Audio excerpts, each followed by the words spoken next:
नमस्ते, मैं डॉक्टर शुभी पाटिल सेहत हॉस्पिटल बुरहानपुर से गायनेकोलॉजिस्ट एंड आईवीएफ कंसल्टेंट हूँ।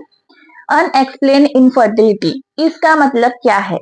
अनएक्सप्लेन इनफर्टिलिटी का मतलब है कि आपको कोई भी कारण नहीं समझ में आ रहा है, आपकी सारी रिपोर्ट्स नॉर्मल हैं, उसके बाद में भी आपको कंसीव करने में दिक्कत हो रही है, तो डॉक्टर्स उसको अनएक्सप्लेन इनफर्टिलिटी के कैटेगरी में डालते हैं। मतलब आपकी जो कंसीव नहीं हो पा रहा है, आपकी जो इनफर्टिलिटी है, उसका कोई भी रीजन नहीं है, कोई भी एक्सप्लेनेशन नहीं है, फिर भी आपको इनफर्टिलिटी की प्रॉब्लम है। तो अब मैं आपको अनएक्सप्लेन इनफर्टिलिटी के रीजंस बताने जा रही हूँ कि ये जो रीजंस हैं वो किसी भी पैरामीटर में कोई भी टेस्ट ऐसा नहीं होता है जो इन चीजों को नाप सके, इसलिए आपकी रिपोर्ट्स नॉर्मल आती हैं बट फिर भी आपको प्रेगनेंसी नहीं ठहरती है। तो ये वीडियो बहुत ही इंटरेस्टिंग होने वाला है, तो वीडियो को स्किप बिल्कुल मत कीजिए और पूरा वीडियो एंड तक देखिए। अनएक्सप्लेन इनफर्टिलिटी मतलब आपने आपका सब रिपोर्ट्स करा लिए हैं, आपकी सोनोग्राफी नॉर्मल है, आपकी यूट्रस नॉर्मल है, आपकी ओवरीज नॉर्मल है, आपका ट्यूबल टेस्ट नॉर्मल है, एचएसजी टेस्ट में आपके ट्यूब्स पेटेंट बताइए, दोनों ट्यूब्स खुली हुई हैं,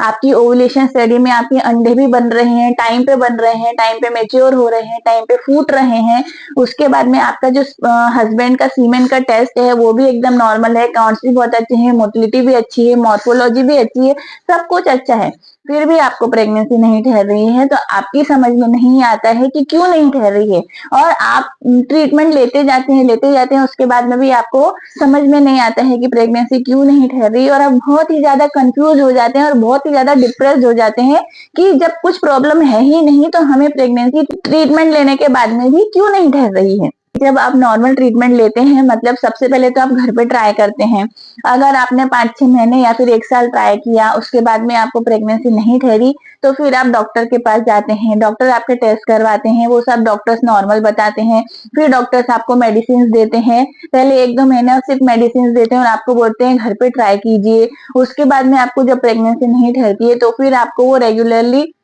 हर महीने में फॉलिकुलर मॉनिटरिंग के लिए बुलाते हैं, मतलब आपकी ओवुलेशन स्टडी, आपके अंडे बराबर बन रहे हैं कि नहीं, फूट रहे हैं कि नहीं, ये देखने के लिए बुलाते हैं। और यदि आपके ये सब रिपोर्ट्स भी नॉर्मल आती हैं, उसके बाद भी 5-6 महीने ट्रीटमेंट लेने के बाद में भी जब आपको प्रेगनेंसी नहीं ठहरती है, तो फिर क्या रीजन हो सकता है? कभी कभी जो बच्चेदानी होती है उसका जो इंटरनल और जो कि बच्चेदानी का मुंह होता है वो बहुत ही टाइट होता है, उसके कारण से जो होता है, जब आप प्लान रिलेशंस बनाते हैं तो जो स्पर्म्स हैं जो बल्क क्वांटिटी के हैं वो बच्चेदानी के मुंह के पास में ही चिपक जाते हैं, वो यूट्राइन कैविटी तक ऊपर नहीं जा पाते हैं, ट्यूब्स के पास नहीं पहुंच पाते हैं ज्यादा मात्रा में, जिसके कारण से आपको प्रेगनेंसी ठहरने में दिक्कत जाती है। तो फिर आपको इस कंडीशन में अगर आप आईयूआई करवाते हैं तो आपको इससे काफी हेल्प मिलती है, क्योंकि आईयूआई में डायरेक्ट इंटरनल लॉस के थ्रू कैथेटर ऊपर डाला जाता है आपकी ट्यूब के पास, और बल्क क्वांटिटी में सबसे अच्छी क्वालिटी के स्पर्म्स वहां पर छोड़ दिए जाते हैं ट्यूब के पास, तो फिर आपको प्रेगनेंसी ठहर जाती है।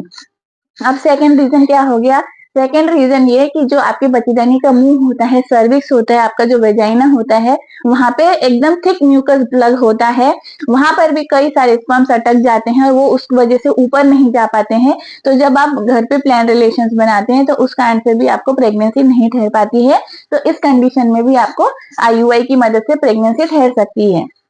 फिर थर्ड रीजन क्या हो गया कि जो आपके बच्चेदानी का मुंह होता है और जो वजाइना होते हैं उसमें कई ऐसे केमिकल्स होते हैं, कई ऐसी एंटीबॉडीज होती हैं जो कि स्पर्म्स पे टॉक्सिक होती हैं, स्पर्म्स को मार देती हैं। तो जब आप प्लान रिलेशंस बनाएंगे तो काफी क्वांटिटी में स्पर्म्स जो है वो खराब हो जाते हैं वहीं पर, तो आपके ट्यूब्स के पास हैवी क्वांटिटी में स्पर्म्स नहीं पहुंच पाते हैं, इसके कारण से भी आपको प्रेगनेंसी ठहरने में दिक्कत जाती है। अब नेक्स्ट रीजन क्या हो गया कि आपकी जो ट्यूब्स होती हैं वो आपने एचएसजी टेस्ट करा के देख तो लिया कि आपकी ट्यूब्स ओपन है कि नहीं, बट ट्यूब्स के अंदर भी एक सीलिया रहती है, एक परत रहती है, जिसके कारण से जैसे पानी की लहर होती है, उसी लहर के थ्रू, उसी लहर के मूवमेंट से आपका जो एग है, जो oocyte है, वो आपकी ट्यूब में आता है। आपका जो हस्बैंड का स्पर्म है वो आपका सर्विक्स के थ्रू, आपके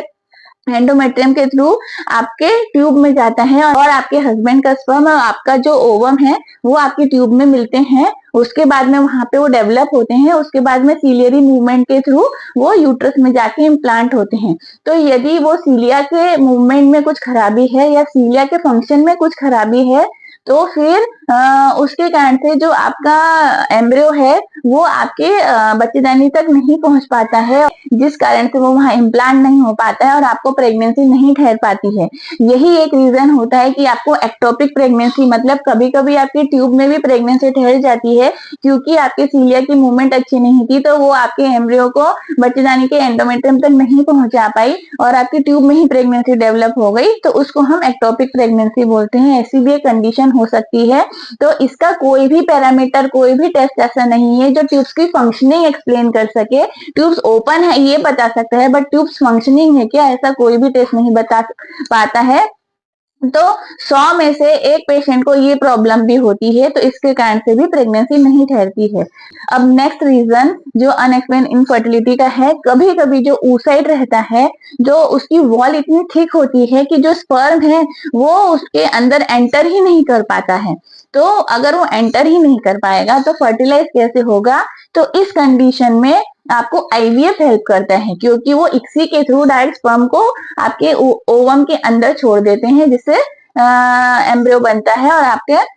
प्रेगनेंसी में हेल्प करता है। कभी कभी ऐसा भी होता है कि आपका जो यूट्रस है उसके अंदर की जो एंडोमेट्रियम है वो सोनोग्राफी में एकदम अच्छी दिखती है, एकदम उसकी थिकनेस भी बराबर होती है, बट फिर भी प्रेगनेंसी इम्प्लांट नहीं हो पाती है। तो इसे मैं आपको एक एग्जांपल से ऐसे समझाती हूँ कि आप कोई जमीन पे खेती कर रहे हैं, तो वहां पे फसल कब अच्छी होती है, जब आप उसकी गुड़ाई करते हैं। तो यदि आपका एंडोमेट्रियम के कारण से वहां पे इम्प्लांटेशन में दिक्कत जा रही है, तो फिर उस समय आपको हिस्ट्रोस्कोपी हेल्प करती है या फिर एंडोमेट्रियल स्ट्रेचिंग हेल्प करती है, जिसमें कि आपकी जो बच्चेदानी है वो एक कैमरा होता है, हिस्ट्रोस्कोप जिसे बोलते हैं। कैमरे के थ्रू आपकी पूरी यूट्राइन कैविटी उसमें देखी जाती है और आपकी जो एंडोमेट्रियम है उसकी स्क्रेचिंग कर दी जाती है, जिसे हम बच्चेदानी की गुड़ाई भी बोल सकते हैं। तो उसके कारण से जो है आपकी जो एंडोमेट्रियम है उसमें स्पेस आ जाती है, जिसमें फिर ब्लड सप्लाई अच्छे से होता है, साइटोकाइंस अच्छे से निकलते हैं और उसके कारण से वो ज्यादा रिसेप्टिव हो जाती है।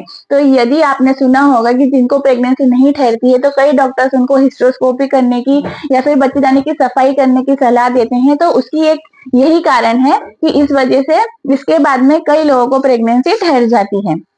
अब इसके बाद नेक्स्ट क्या हो सकता है कि कभी कभी कैसा होता है कि जब आप एचएसजी बच्चेदानी की ट्यूब की जांच कराते हैं तो उसमें वो ओपन तो आती है, लेकिन ओपन कैसा, अगर वो ट्यूब में थोड़ी सी भी ब्लॉकेज होगा, बट पार्शियल ब्लॉकेज होगा, तो वो उसमें नहीं दिखता है। आपकी ट्यूब में से डाई तो बाहर निकल रही है, बट हल्का फुल्का अगर ब्लॉकेज हुआ तो वहां पे कैसा स्पर्म्स अटक जाएंगे, वहां नहीं जा पाएंगे आगे, या फिर ओवम अटक जाएगा, यूट्रस तक नहीं आ पाएगा। तो इस कंडीशन में भी आपको हिस्ट्रोस्कोपी हेल्प करती है, क्योंकि पानी के प्रेशर से जब कैमरा अंदर जाता है तो वो पानी के प्रेशर से हल्का फुल्का जो ब्लॉकेज होता है वो भी निकल जाता है, तो उसके बाद में भी प्रेगनेंसी ठहरने के बहुत अच्छे चांसेस होते हैं। तो अनएक्सप्लेन्ड इनफर्टिलिटी के रीजंस मैंने आपको बता दिए। यदि आपको मेरा ये वीडियो अच्छा लगा हो तो अपने फ्रेंड्स के साथ भी इसे शेयर कीजिए जो इस परेशानी से जूझ रहे हैं, उन्हें भी काफी नॉलेज मिलेगी। और यदि आपको मेरे वीडियोस अच्छे लगते हैं तो आगे भी मेरे साथ यूं ही जुड़े रहिए। धन्यवाद।